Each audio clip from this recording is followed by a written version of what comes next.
Bapak Mama semua yang kami kasihi di dalam nama Tuhan. Kita bersyukur hari ini kita kembali bisa bersama-sama melakukan aktivitas kita. Tuhan memberikan kita kasih karunia di pagi hari ini. Tetapi sebelum kita melakukan aktivitas kita, saya akan memimpin kita di dalam doa. Mari kita bersatu di dalam doa. Sungguh kami mengucap syukur kepadamu Tuhan atas kasih karunia Tuhan di dalam kehidupan kami. Terima kasih Tuhan untuk hari ini. Sebelum kami melakukan segala aktivitas kami, biarlah Tuhan yang memberikan kekuatan kepada kami.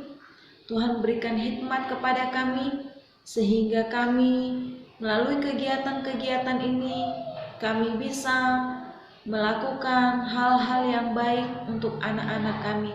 Terima kasih Tuhan Yesus, terima kasih. Inilah doa kami serahkan sepenuhnya ke dalam tangan Tuhan. Hanya di dalam nama Yesus Kristus kami berdoa dan mengucap syukur. Haleluya. Amin. Ya, hari ini kita sangat bersyukur kepada Tuhan karena Tuhan sangat baik dan Tuhan terus memberikan kasih karunia kepada kita semua. Hari ini merupakan hari yang keempat secara khusus di dalam minggu ini, karena minggu ini adalah secara khusus kegiatan kita di KBT Kekanaan Nusantara, yaitu kegiatan pola pengasuhan anak. Hari ini merupakan hari yang keempat. Kami sebagai guru-guru dari sekolah, kami berharap kegiatan-kegiatan ini sangat membantu kita dalam melayani anak-anak, baik Bapak Mama di rumah dan juga kami guru-guru di sekolah. Amin ya Bapak Ibu. Ya, hari Senin bersama Mem Nana kita diajarkan bagaimana pentingnya memeluk si kecil dari sekarang. Hari Selasa bersama Mem Citra kita diajarkan bagaimana mendorong kreativitas anak-anak. Kemarin bersama Mem Esther kita diajarkan jangan melakukan 10 hal itu kepada anak-anak.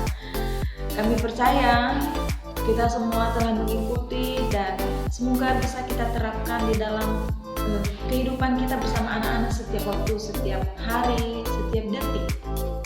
Karena pengasuhan dari sekarang akan sangat berdampak pada kehidupan mereka di suatu saat nanti. Dan hari ini saya menyampaikan kepada kita 6 kesalahan berbicara orang tua yang membuat anak-anak hanya kebingungan. Ya, ini sangat penting. Kadang kita berpikir maksud saya sebagai orang tua adalah baik. Jadi tanpa sadar dalam perkataan kita sesuka hati menegur anak-anak, berbicara kepada anak-anak, mengatakan sesuatu kepada anak. Tetapi kita tidak tahu bahwa itu sangat berdampak di dalam kehidupan mereka. Mereka bukan menjadi lebih baik, tetapi mereka hanya bertambah menjadi bingung dan bahkan tidak bisa melakukan apa-apa. Untuk itu, kita sebagai orang tua, baik Bapak Mama di rumah, kalau di sekolah kami sebagai guru-guru, kita benar-benar harus berhikmat bagaimana berbicara kepada anak-anak. Saya akan menyampaikan satu persatu kepada kita. Pertama ini adalah bagaimana cara menegur anak-anak dengan baik.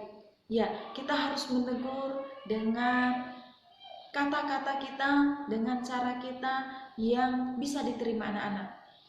Contoh yang tidak baik adalah ketika kita melihat anak-anak melakukan sesuatu, kita langsung menegur dengan seperti menghakimi. Contohnya, saya izin menyebut nama salah satu anak-anak kita dari TKB ya. Misalnya Marius. Contohnya kita melihat Marius melakukan satu kesalahan.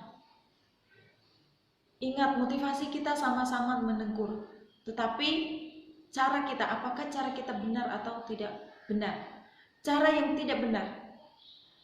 Ayo Marius, saya melihat kamu telah melakukannya, ayo ngaku. Nah, itu kesalahan yang salah. Tetapi bagaimana cara menegur yang baik? Kita mencoba memberikan pengertian kepada anak-anak. Mama, bapak, atau kalau di sekolah adalah mem-memnya harus memberikan pengertian. Misalnya, Marius, tadi mama atau bapak atau Mim tadi melihat Marius melakukannya. Apakah Marius benar-benar melakukannya? Karena dua-duanya kita memang sudah tahu dia melakukannya, tetapi bagaimana cara yang tepat yang kita bisa berikan kepada anak-anak yang tidak berdampak anak-anak menjadi bingung, menjadi ketakutan. Itu yang pertama, cara menegur anak dengan baik. Yang kedua adalah ketika kita berjanji kepada anak-anak. Contohnya, kita berjanji, ayah atau mama berjanji kepada anak-anak pergi ke suatu tempat. Tetapi kita tidak tahu kondisi kita, terjadi sesuatu. Ya, anak-anak sangat memegang perkataan kita. Tetapi cara yang salah adalah ketika menganggap perjanjian itu kepada anak-anak begitu saja.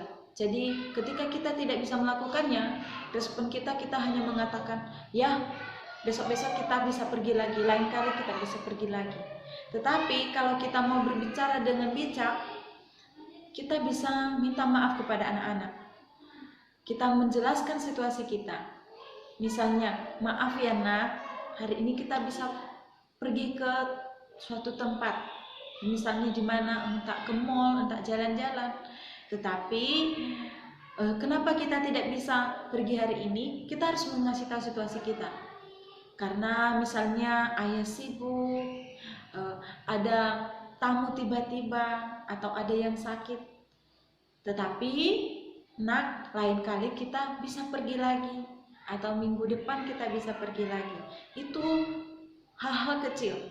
Ingat, ketika kita berjanji kepada anak-anak. Selanjutnya yang ketiga. Ayo, yang pertama tadi bagaimana kita menegur anak-anak. Yang kedua, bagaimana kita berjanji kepada anak-anak. Yang ketiga, bagaimana cara kita mengarahkan anak-anak.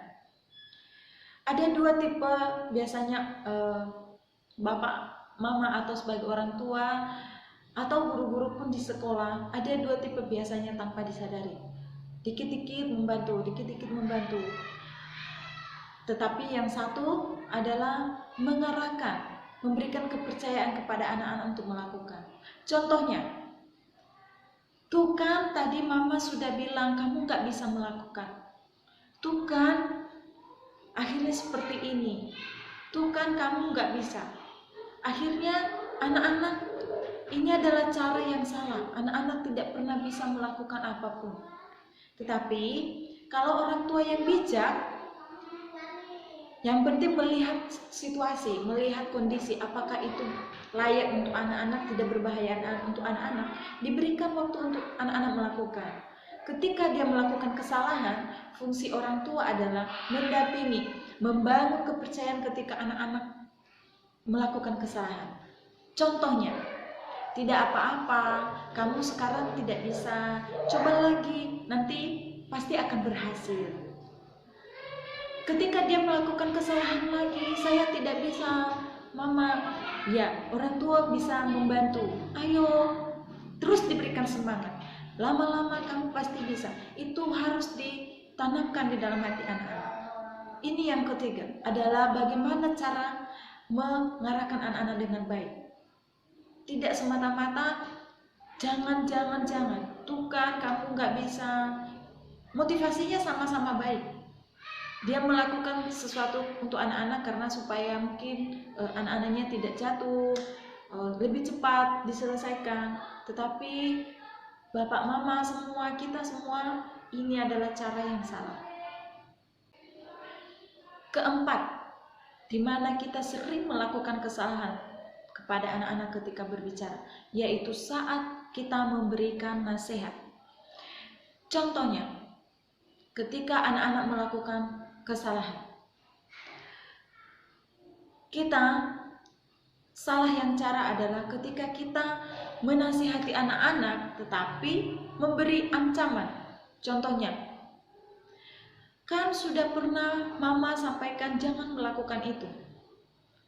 Itu kan akibatnya, awas ya kalau kamu melakukannya. Ini namanya memberi nasihat tetapi memberi ancaman. Tetapi cara yang baik menasihati anak-anak adalah seperti kemarin mama sudah menasehati, kalau kamu melakukan lagi mama akan sedih. Atau kita menyampaikan akibatnya ketika dia terus melakukan lagi. Seperti itu ketika menegur yang baik, bukan menegur tetapi memberi ancaman kepada anak-anak. Ada hal-hal yang kita larang anak-anak, ada juga hal yang kita bisa memberikan kepercayaan atau tanggung jawab kepada mereka. Tetapi di hal-hal yang kita larang, kita boleh berbicara dengan tegas kepada anak-anak, tetapi bukan mengancam. Yang kelima, orang tua selalu menganggap diri benar. Ya, ini juga kesalahan terbesar kepada anak-anak. Karena anak-anak biasanya mereka bertumbuh lebih banyak melihat, meneladani apa yang mereka lihat daripada kita menyampaikan. Karena mereka masih anak-anak. Ini adalah kesalahan terbesar ketika orang tua selalu menganggap diri benar. Padahal kita harus sadar siapapun tidak ada yang bisa sempurna atau tidak pernah melakukan kesalahan. Orang tua yang tidak bijak di depan anak-anaknya tidak pernah mengakui kesalahannya, selalu menganggap diri benar dan anaknya yang salah. Tetapi kalau orang tua yang baik harus berani menunjukkan sikap bahwa bisa minta maaf kepada anak-anaknya ketika melakukan kesalahan. Contohnya, anak-anak meminta sesuatu kepada ayah, tetapi ayah mungkin tak sengaja lupa dan tidak bisa melakukannya. Ya, sebagai ayah atau mama atau guru di sekolah harus berani berbicara dengan baik kepada anak-anak dan belajar minta maaf. Dan kita bisa menjelaskan kenapa kita tidak bisa melakukannya. Dan kalau boleh, ke depan kita juga harus melakukan apa yang mereka minta kepada kita atau dalam bentuk apapun. Jadi intinya kita harus berani minta maaf kepada anak-anak. Orang tua yang bijak harus selalu berani memperlihatkan sosok pribadi orang tua yang bisa mengaku kesalahan kepada anak-anaknya dan pintar mencari solusi, bisa mencari berbagai cara untuk mengatasi sebuah masalah kepada anak-anaknya. Yang terakhir adalah suka membandingkan anak-anak, membandingkan satu dengan yang lain. Contohnya, anak kita belum bisa, kita melihat temannya sudah bisa, kita melakukan perbandingan. Tujuan kita memang baik, yaitu supaya memberikan motivasi kepada anak-anak. Tetapi ingat, ini adalah cara yang salah. Kita jangan sekali-kali membanding-bandingkan anak-anak kepada siapapun. Itu hanya membuat anak-anak semakin tidak memiliki kepercayaan di dalam dirinya. Kita jangan pernah membandingkan anak-anak kita kepada siapapun. Fokuslah kepada anak-anak kita. Ketika dia belum bisa, tetaplah jadi pendukung yang setia bagi dia. Jangan membandingkan dia kepada anak yang lain yang mungkin di mata kita anak itu sudah bisa, tetapi anak kita belum bisa. Jangan pernah kita melakukan hal seperti itu. Itu akan menjatuhkan harga diri anak-anak kita. Itu saja hari ini, Bapak Ibu. Semoga kita semua menjadi pengasuh-pengasuh yang baik untuk anak-anak kita. Karena pengasuhan dari sekarang itu akan berdampak ketika mereka sudah dewasa nanti, di masa yang akan datang. Sekarang tidak kelihatan, tetapi di masa yang akan datang akan sangat-sangat mempengaruhi bagaimana mereka berjuang untuk kehidupannya. Yang pertama tadi, hari ini kita belajar 6 hal sikap yang berbicara, sering kita melakukan kesalahan kepada anak-anak. Yang pertama adalah bagaimana kita menegur anak-anak. Yang kedua, bagaimana kita menepati janji kepada anak-anak. Yang ketiga, bagaimana kita mengarahkan anak-anak. Yang keempat, bagaimana cara menasihati tetapi bukan memberi ancaman. Yang kelima, bagaimana orang tua selalu menganggap dirinya benar. Dan yang terakhir, bagaimana membanding-bandingkan anak-anak dengan anak yang lain. Itu saja hari ini. Semoga bermanfaat bagi kita semua. Tuhan memberkati.